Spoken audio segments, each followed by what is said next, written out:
Atención, señores, un vale de siguiente 7 degustación sin problema alguno.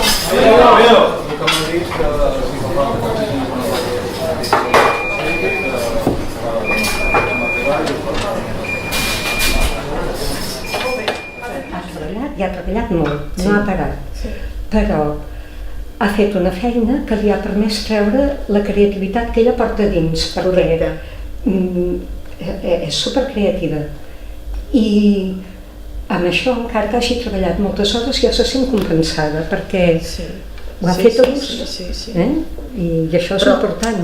Tu saps que no anava per això, tampoc. No anava per això. Aquí està, que dius, bueno, la seva d'allò era una altra cosa. Ella volia fer joies i coses d'aquestes, vull dir, a l'Escola Massana, a Barcelona. Ja hi va anar. Jo entenc que, bueno, i per lo que he parlat amb ella i ella ha explicat, doncs ella, al ser la noia, li tocava quedar-se a la petita botiga que tenien i fer de botiguera, no? El que passa que la Carme té un potencial, o tenia ja llavors un potencial que era malaguanyat, no? Deixar-lo que estigués en una botiga, i a partir d'aquí, doncs, entenc que ella va pensar, jo he de treure el millor que pugui de la meva persona. I evidentment la seva creació no ha tingut límit i això s'ha vist reflectida a on ha arribat ella amb el restaurant. Tractava la carn com si es tractés, jo què sé, d'un teixit de seda, una cosa...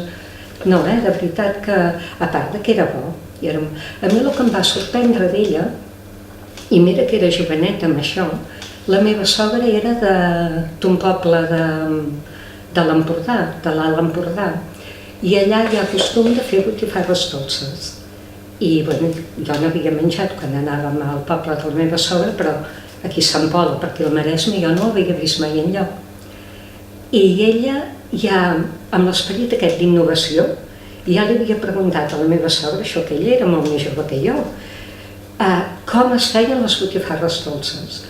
I s'interessava, i que ella ja tingués aquest interès a dir això també ho portem aquí, bueno, et sorprenia. Mira, una vegada va venir l'Arsac i llavors havíem d'anar tots a dinar allà. I, bueno, era al principi, I diu, Neus, que vindràs? Diu, perquè hem de pelar patates, diu, bueno, ja vindré, ja no pateixis. Però què els hi faràs per dinar? Diu, bacallà amb patates i cop. Ai, no m'ho puc creure. Això els hi has de fer, però si són els reis, allà són els reis del bacallà. Diu, i què? I què? Jo li faré de la manera que nosaltres el fem aquí a Sant Pol, que és una tradició, que tothom a les cases el fa i que no és bo. Diu, boníssim, però jo no m'atreviria. I tant, tu pela patates i ja veuràs.